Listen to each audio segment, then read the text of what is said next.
तो बच्चों हम लोग पिछले टर्म पे पार्ट 1 देखे थे द रिस्पॉन्सिबल किंग का। आज पार्ट 2 देखते हैं। तो हम लोगों ने देखा कि राजा ने गड्ढे में एक सोने से भरा थैला डाल दिया था और उसको ऊपर से एक पत्थर से ढक दिया था, लेकिन वहाँ से कुछ लोग गए लेकिन उन्होंने ध्यान नहीं दिया। तो उसी के आगे है, यहाँ से है बच्चों। फाइनली द किंग, अंत में जो राजा था, जब लोगों ने उस पत्थर को हटाने की जहमत नहीं उठाई तो राजा ने क्या किया। फाइनली द किंग, देखते हैं राजा ने क्या किया।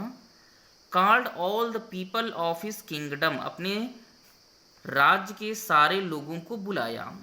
एंड सेड, और कहा, come let's remove the stone from the road, आओ और इस रोड से इस पत्थर को हटाते हैं। People were stunned to see the gold coins in the pit, और लोग उस गड्ढे में उस when they rolled the stone away, मतलब जब उन्होंने उस पत्थर को लुढ़का दिया तो उनको बड़ा आश्चर्य हुआ यह देख के कि उस गड्ढे में तो सोने के सिक्के पड़े हुए थे। स्टंड हो गए, मतलब भौचक्के रह गए, आश्चर्य में पड़ गए। ठीक है। Look there were gold coins under the stone, देखो इस पत्थर के नीचे सोने के सिक्के थे। But no one bother to remove the stone, लेकिन किसी ने भी उस पत्थर को हटाने की परेशानी नहीं ली। So no one deserves these gold coins, इसलिए इस सोने के सिक्के का कोई भी लेने के कोई भी योग्य नहीं है। Had you been responsible and remove the stone, the gold coins would have been yours. कहता है राजा कि अगर हैड यू बीन, अगर यदि आप लोग उस पत्थर को हटाने के प्रति जिम्मेदार होते और उस तो सोने का सिक्का जो है आप लोगों का हो जाता।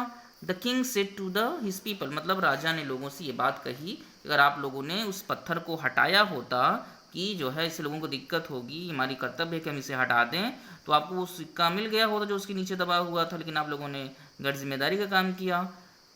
द किंग ऑर्डर्ड हिज वजीर, राजा ने अपने वजीर को आदेश दिया, take the gold coins to my palace, इन सोने के सिक्कों को मेरे महल ले चलो। After hearing these the people felt ashamed, यह सुनकर सारे जो प्रजा थी वह शर्मिंदा हो गई। अशेम मतलब शर्मिंदा होना। सॉरी मतलब और उनको दुख हुआ। Too and promised to be responsible citizen, और उन्होंने राजा से एक जिम्मेदार नागरिक बनने का वचन दिया कि वो एक जिम्मेदार नागरिक बनेंगे और उनको उनकी भूल का एहसास हो गया। ठीक है बच्चों, थैंक यू। नेक्स्ट टर्न पे आप इसके क्वेश्चन आंसर देखिएगा।